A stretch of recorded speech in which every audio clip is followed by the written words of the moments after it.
Hello traders, in this video we are going to be talking about ICT top-down analysis.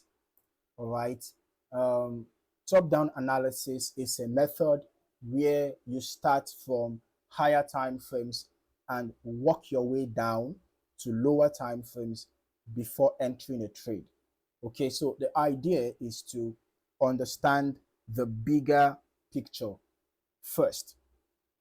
For example, you might actually start on the daily chart to identify the overall trend. Currently, we can see that we are clearly in a bearish trend, right?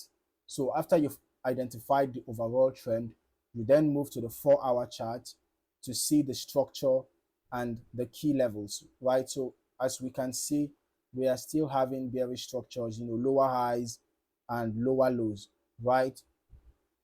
And then of course you want to also take note of your key levels, right? So you proceed to drop into a lower time frame like the 1 hour, for example, or even the 15 minutes to get your precise entries.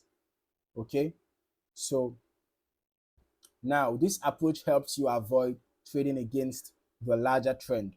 Many beginners make the mistake of trading only on lower time frames without considering what is happening on the higher ones. So this can lead to entering trades in the wrong direction, right?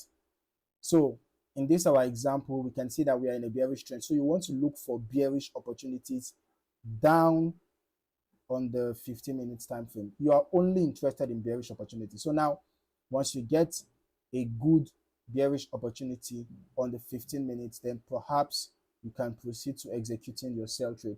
Top-down analysis ensures alignment. Okay, if the higher time frame is bearish, you focus on selling opportunities on lower time frames. It also helps you identify stronger support and resistance levels, since levels on higher time frames are more significant.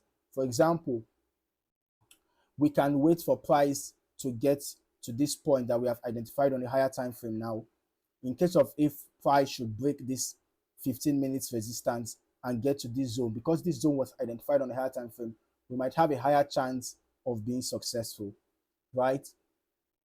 So the key takeaway is always start with the bigger picture, then zoom in for precision. All right. So if you found any value in this video, do not forget to like, subscribe, and turn on your notifications so that you do not miss out on more valuable trading content like this. Okay. In the meantime, thank you for watching. I look forward to seeing you in the next video. Happy trading.